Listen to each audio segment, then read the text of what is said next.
Por la señal de la Santa Cruz de nuestros enemigos, líbranos, Señor Dios nuestro, en el nombre del Padre, del Hijo y del Espíritu Santo. Amén.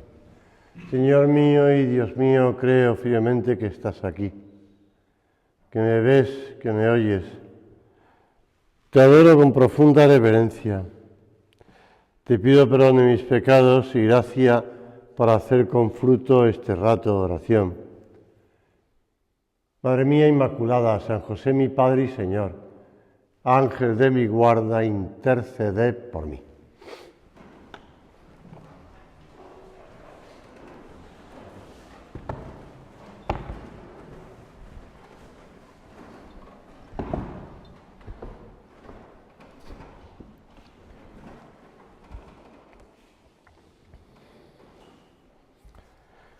Uno de los personajes más sobresalientes durante la Semana Santa, bueno, y después también en la Pascua en Resurrección, es María Magdalena, ¿verdad? María Magdalena, que el Papa Francisco quiso declararla apóstol, vamos a decirlo así. Apóstol, porque ella, después de su conversión, después de que el Señor le perdonara esos pecados y su vida, pues ella se convirtió en una seguidora fiel de Cristo. Y tan es así que insistía no solamente estar junto a Él en la pasión, como contemplamos en ese cuadro, sino que además, pues, en la resurrección. Ella era la que lideraba el grupo de mujeres que fueron al sepulcro para continuar embalsamando el cuerpo de Cristo. Realmente las mujeres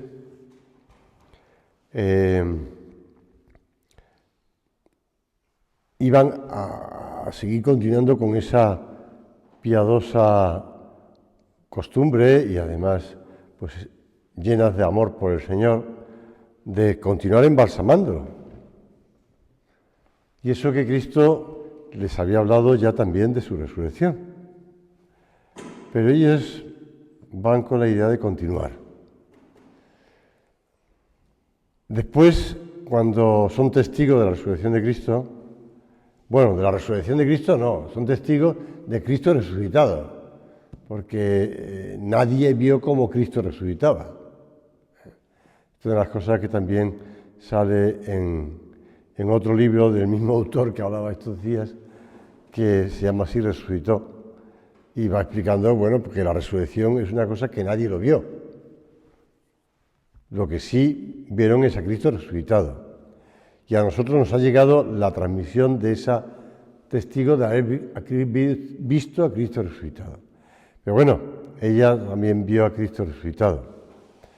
Y sale enseguida ese deseo de acercarse a Cristo. Y el Señor le dice, espérate que todavía no he subido al Padre, ¿no? Espérate que todavía no he subido al Padre. Espérate lo que decíamos ayer, que todavía no he abierto y no he llevado al cielo a las personas que están esperando que se abran las puertas del cielo para los bienaventurados. Nosotros hemos de entender que cuando el Señor nos dice en el Padre nuestro que estás en el cielo, santificado sea tu nombre. Venga a nosotros tu reino. ¿Qué reino es ese? ¿Qué reino es? El reino al final de los tiempos. El reino que supone el triunfo de Cristo como esperaban algunos de los discípulos y apóstoles en la tierra, ¿no? Ya hablamos ayer de eso. El reino del Señor es un reino de paz, es un reino de santidad. Por eso hemos de cuidar mucho, pues, buscar a Cristo, como María Magdalena, ir al encuentro de Cristo, a pesar de que muchas veces nos puede costar verle, porque ella le confunde con el que estaba al cuidado del campo, o el Evangelio dice exactamente, a ver si yo lo tengo por aquí, el hortelano. Ella, tomándolo por el hortelano, pues, Señor, si tú te lo has llevado, dime dónde me lo has puesto y yo lo recogeré. Señor, que también nosotros tengamos ese deseo de estar contigo, que fundamentamos nuestra vida en siempre pensar en estar contigo, que vayamos siempre a tu encuentro, aunque a veces nos pase como a las mujeres que fueron al sepulcro, que no somos conscientes de la resurrección de Cristo, o que no sabemos cuándo se va a producir, y que vamos un poco como pues a seguir realizando algo que nos cuesta, que es la oración. Porque aquellas mujeres iban preocupadas por los soldados que estaban allí, que habían puesto custodiando el sepulcro, y que a ver si los soldados pues le ayudaban a mover la piedra, ¿no?, del sepulcro. Cosa que lo veían difícil, porque los soldados estaban para que nadie tocara el cuerpo del maestro. Pero ellas fueron. Y a nosotros nos puede pasar igual, que sabemos la importancia de buscar al Señor. Por eso San José María, en esa dedicatoria que le puso, si vas ahora al oratorio del Colegio del Prado, tienes detrás de la imagen grande de San José, tienes un relieve con la cara de San José María y esas palabras: que busques a Cristo, que trates a Cristo, que ames a Cristo. Tratar al Señor. Porque si tratamos al Señor, nos enamoraremos más de Él. Buscar a Cristo, tratar a Cristo.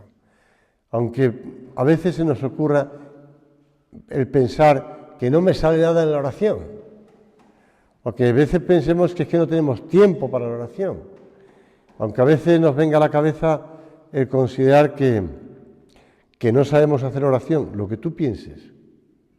Como aquellas mujeres que iban preocupadas, ¿quién le iba a quitar el cuerpo, la piedra, el sepulcro?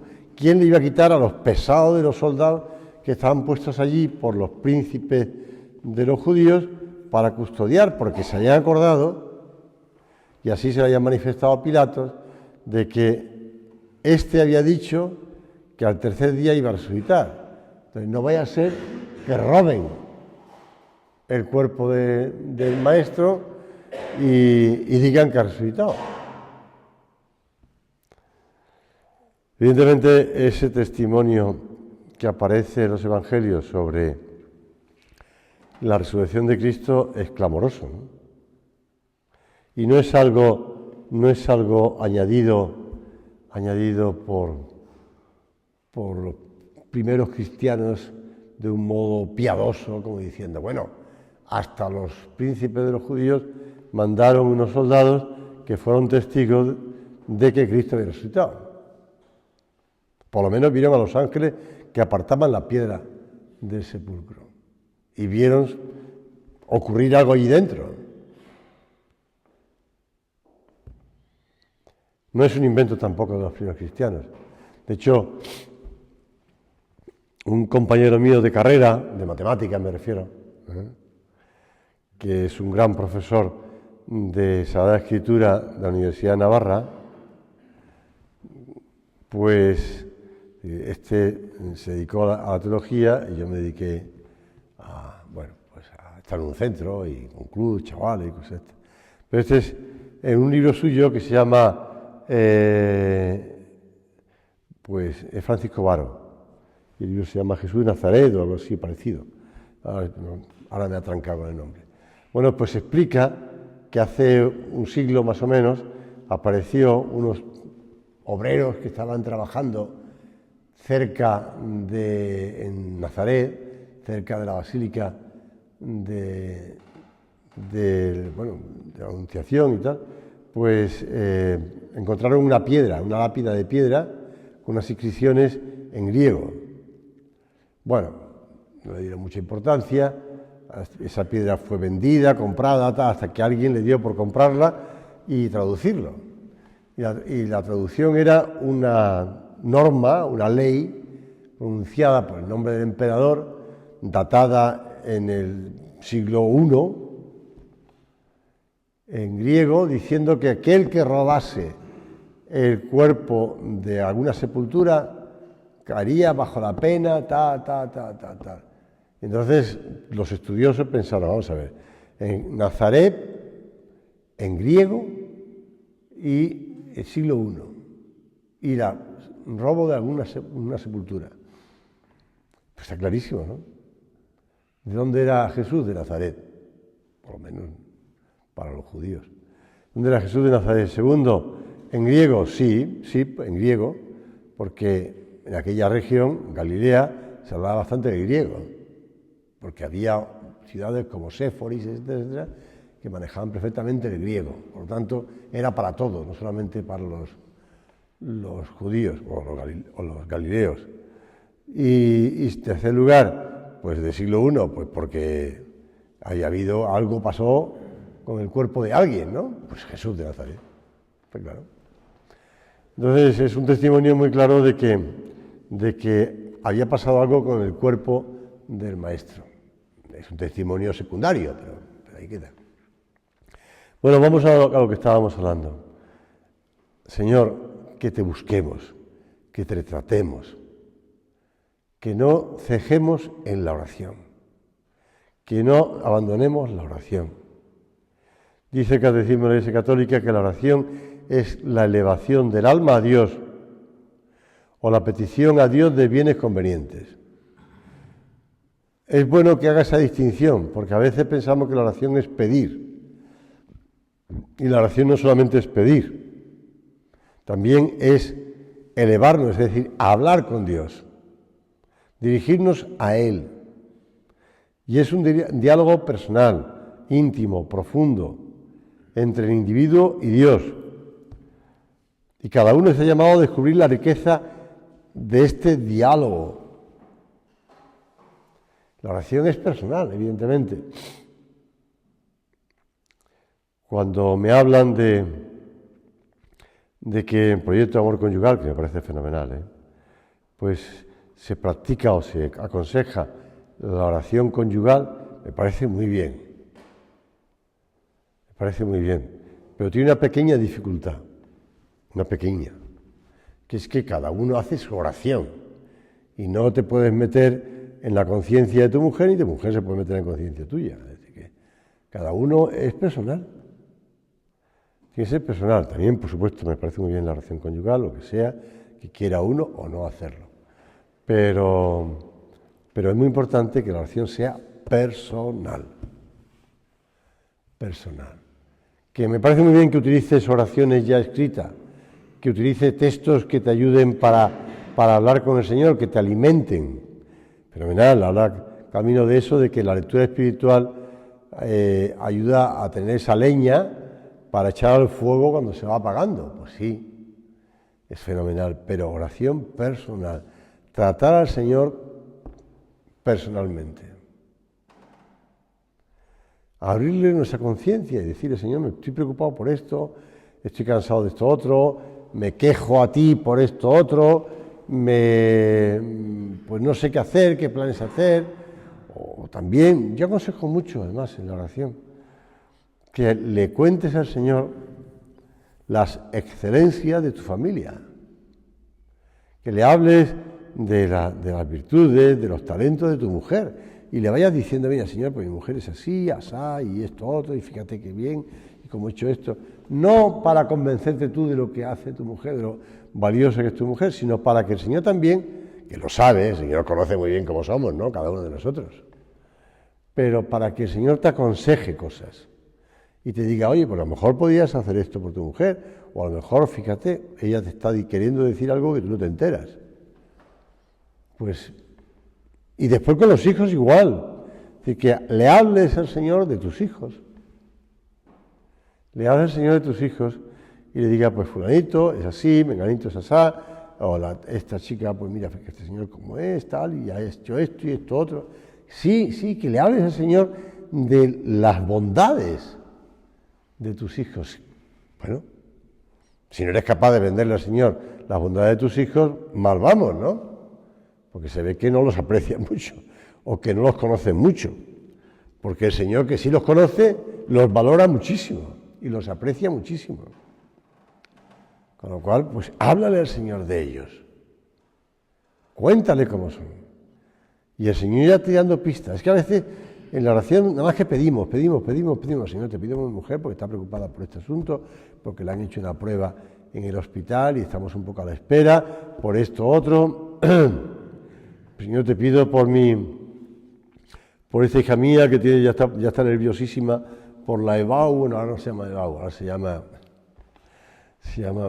yo tengo una regla técnica, como van cambiando de nombres cada año, antes era EBAU, ahora se llama, para mí es Pilar Alegría Universidad, PAU.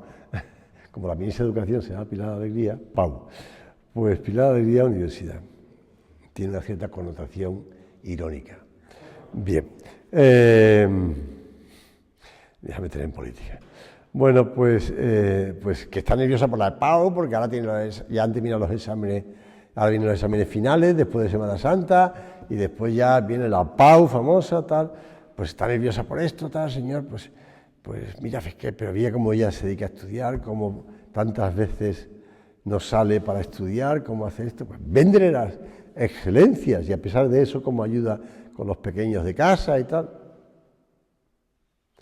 Vende la excelencia de tus hijos y de tus hijas, Señor, para que Él también te aconseje, para que Él también te oriente, para que Él te vaya diciendo poco a poco cosas.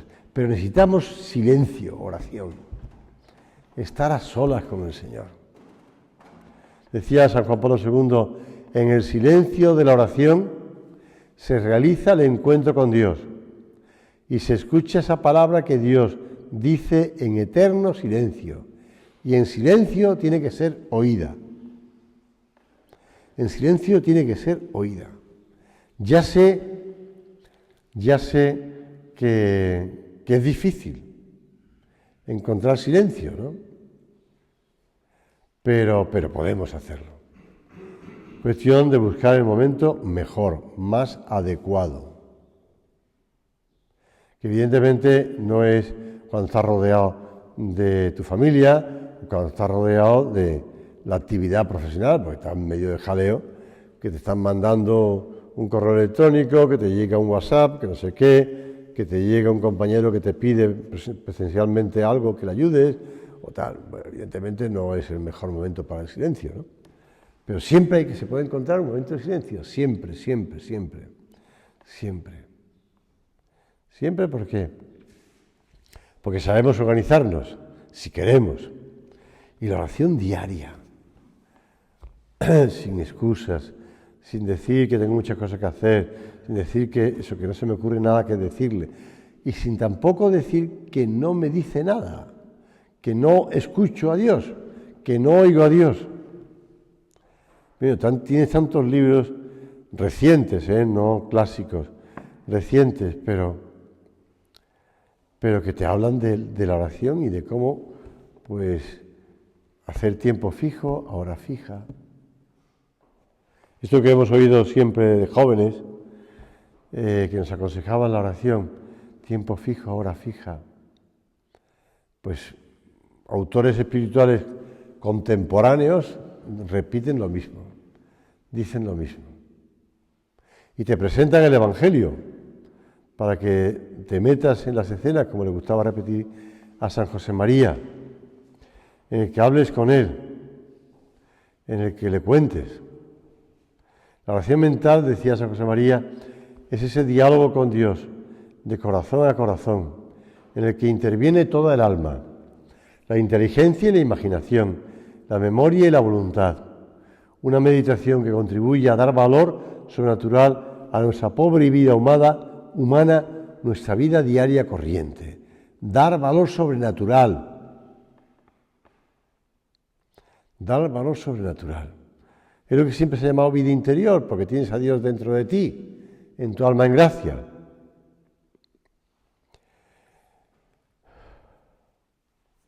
Evidentemente nos cuesta, ¿no? Nos cuesta oír al Señor, nos cuesta, pues, mantener la atención, pero siempre recuerdo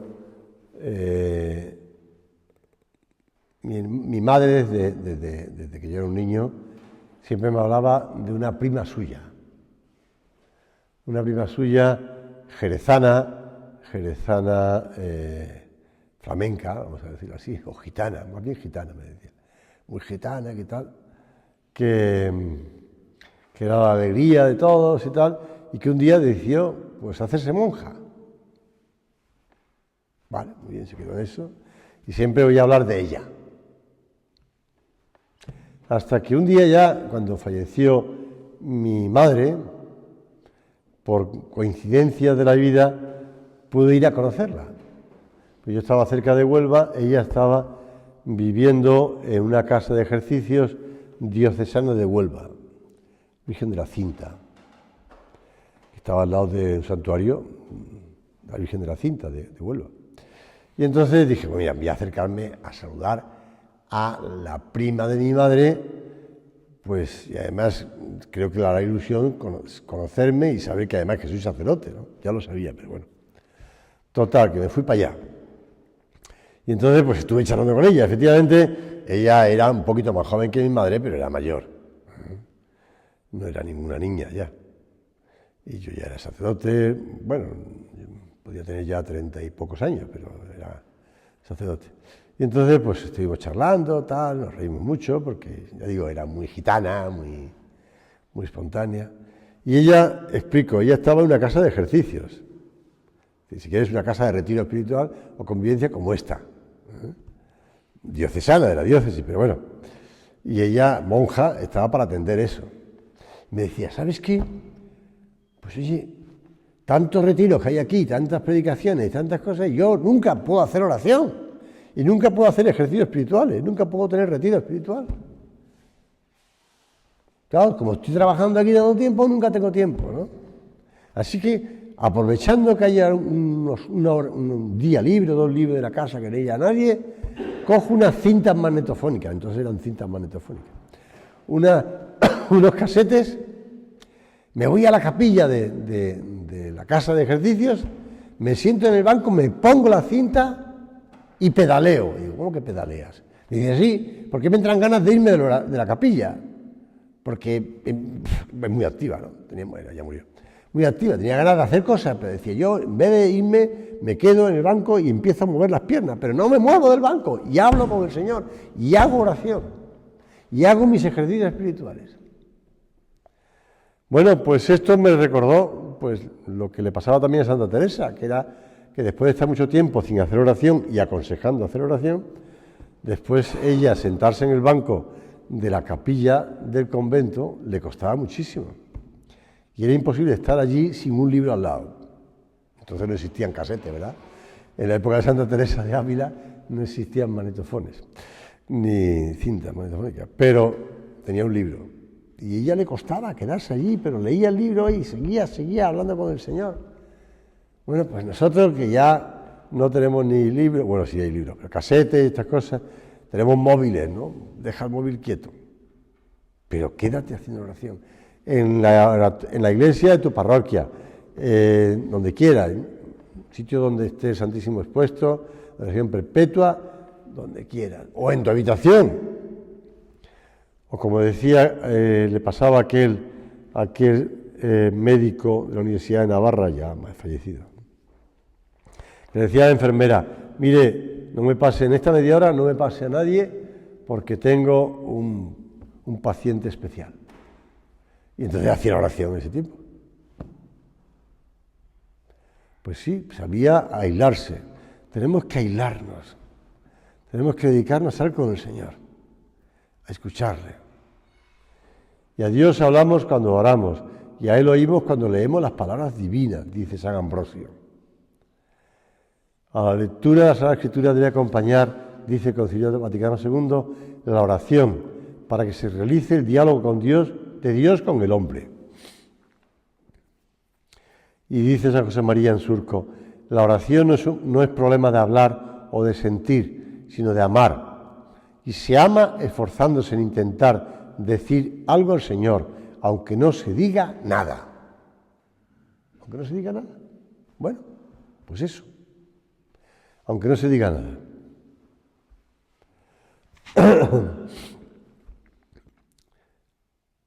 Le preguntamos al Señor, Señor, ¿por qué me dices, me quieres decir? ¿Qué me quieres decir? ¿Por qué sucede esto ahora, Señor? ¿Para qué me surgen estas inclinaciones en mi corazón? ¿Por qué esto me inquieta a mí y no a quienes me rodean?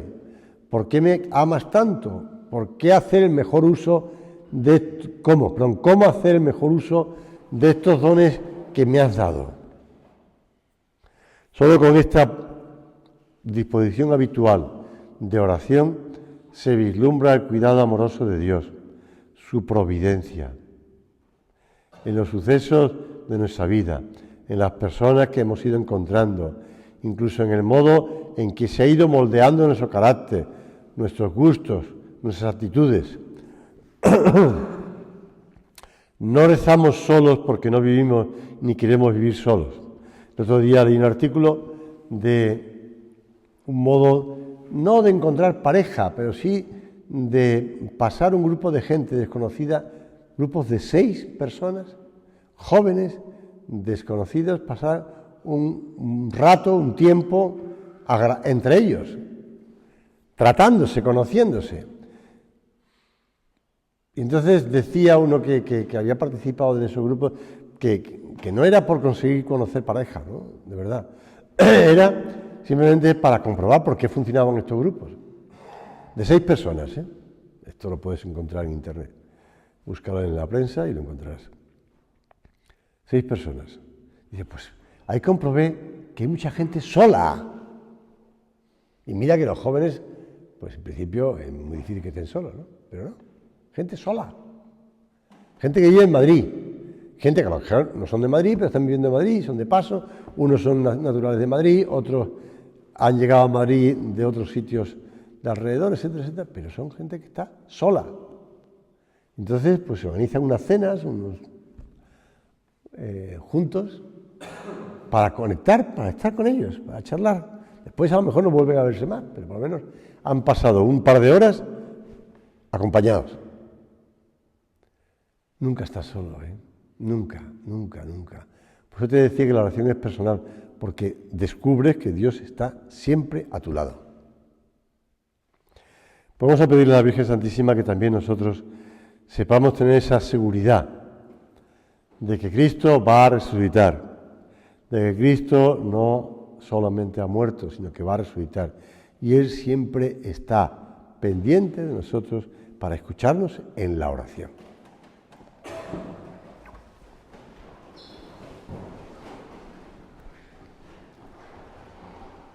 Te doy gracias, Dios mío, por los buenos propósitos, afectos e inspiraciones que me has comunicado en esta meditación.